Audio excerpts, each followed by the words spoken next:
Hi, hello guys. My name is Ashadi. Nama saya Ashadi.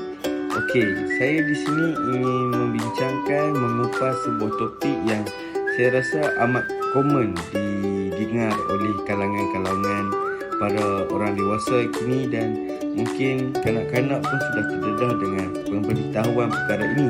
Tetapi perkara ini tidaklah terlalu jelas sampai ke penerimaan masyarakat, sebab ia masih dikira sebagai satu benda yang membazir ataupun membebankan. Apakah perkara tersebut? Perkara tersebut adalah insurans kesihatan dan juga insurans hayat. Kita selalu membincangkan perkara ini ketika kita sudah melampaui umur perkahwinan, ataupun kita sudah melampaui satu umur yang kita baru ingin berjaga-jaga dalam keadaan kita ingin membina keluarga ataupun keturunan kita tersebut. Apa yang ingin saya katakan, ramai yang confused ataupun bertambah ataupun bercambah pendapat tentang insurans hayat dan juga insurans kesihatan. Jadi saya pecahkan pada dua bahagian. Pada bahagian pertama, kita akan melihat sebuah contoh video tentang insurans kesihatan, dan saya akan mengupas demi sedikit dan bagaimana proses.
Ya, apa yang kita dapat lihat daripada video itu, kita dapat memahami sedikit tentang insurans kesihatan.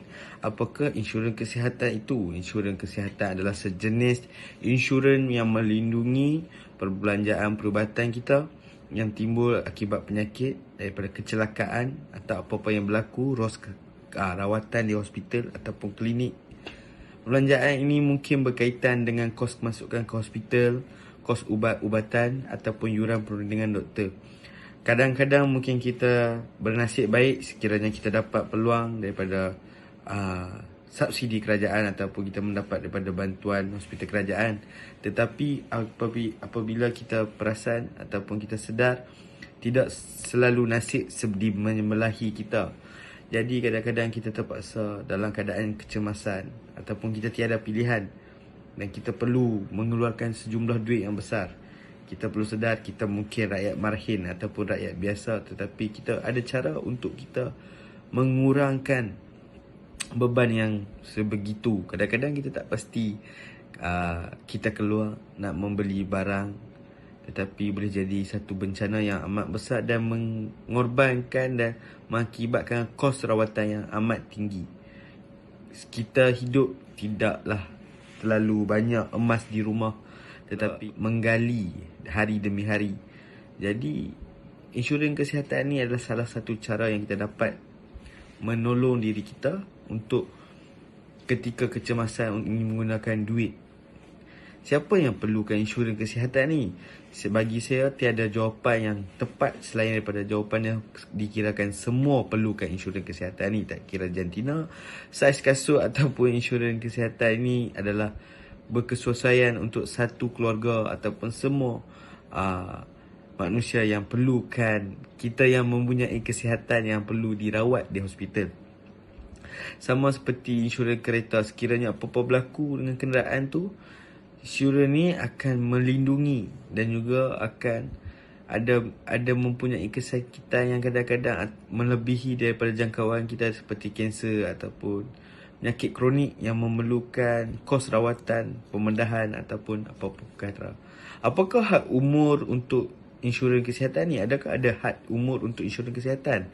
Ya, untuk had umur, tiada had umur atas. Mana-mana individu yang berumur 61 tahun ke atas boleh membeli polisi insurans kesihatan ini. Pelat ini meliputi semua cas rawatan perubatan seperti pra-hospital, pasca-hospital, yuran pakar bedah dan cas ICU.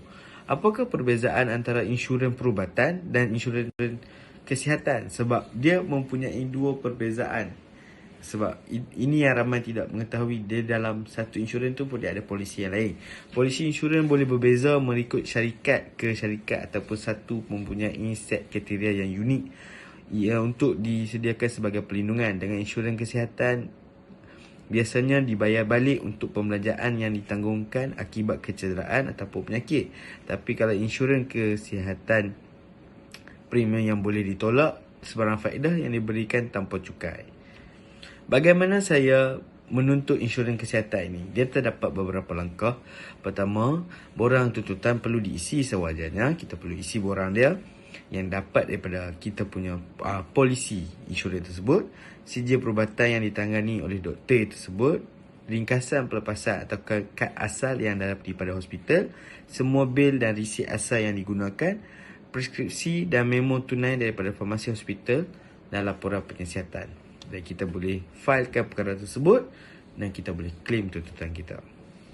Jadi, seterusnya saya ingin menceritakan tentang life insurance. Ni kita dah sembang pasal health insurance, life insurance sekarang ni, ataupun kita kata insurans hayat. Kita lihat satu video ini yang menunjukkan apa yang kita perlu dalam kehidupan ini. Yang video ini saya ambil daripada sebuah pengiklanan daripada negeri jiran.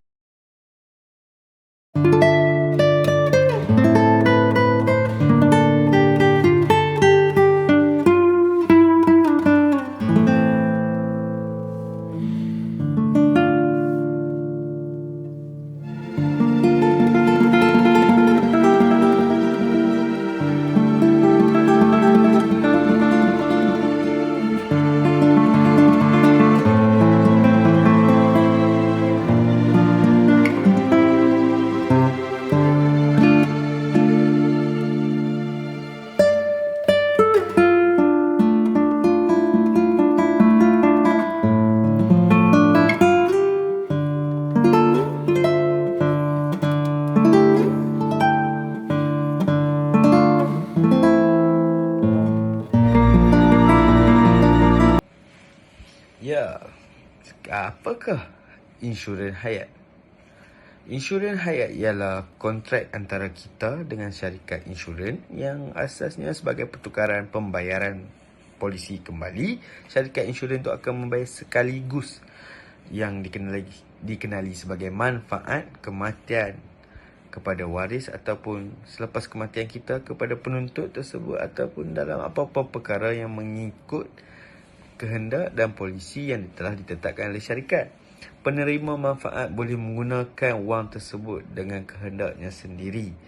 Maksudnya tiada ada isu ataupun perkara ini adalah bagus sebagai persediaan kita untuk waris, untuk ahli keluarga, untuk orang yang kita cintai. Apa yang kita telah sediakan untuk mereka ataupun untuk diri kita kepada usia yang meningkat. Dan jadi pada itu, siapa yang patut membeli insurans hayat? Terutamanya bagi saya, sesiapa yang mempunyai keluarga yang perlu ditanggung, merupakan seorang yang berpendapatan yang memerlukan insurans hayat, memandangkan nilai ekonomi dan sumbangan mereka kepada keluarga juga memerlukan perlindungan insurans hayat. Malah kanak-kanak boleh dipertimbangkan untuk insurans hayat, memandangkan potensi pendapatan masa depan mereka berisiko. Adakah anda boleh mendapat insurans? Kesimpulan yang kita dapat buatlah, perkara seperti insurans kesihatan dan juga insurans hayat ini amat penting dalam kehidupan kita kerana ia memberi peranan yang penting dalam memberi jaminan dalam kehidupan kita tersebut. Sebab harimau meninggalkan belang, manusia meninggalkan nama, tapi manusia tanpa uang apa guna di dunia. Kita juga ada ahli keluarga dan kita ada orang yang kita perlu menolong mereka ketika kita tiada ketiadaan kita, dan juga kita perlu berjaga-jaga. Jadi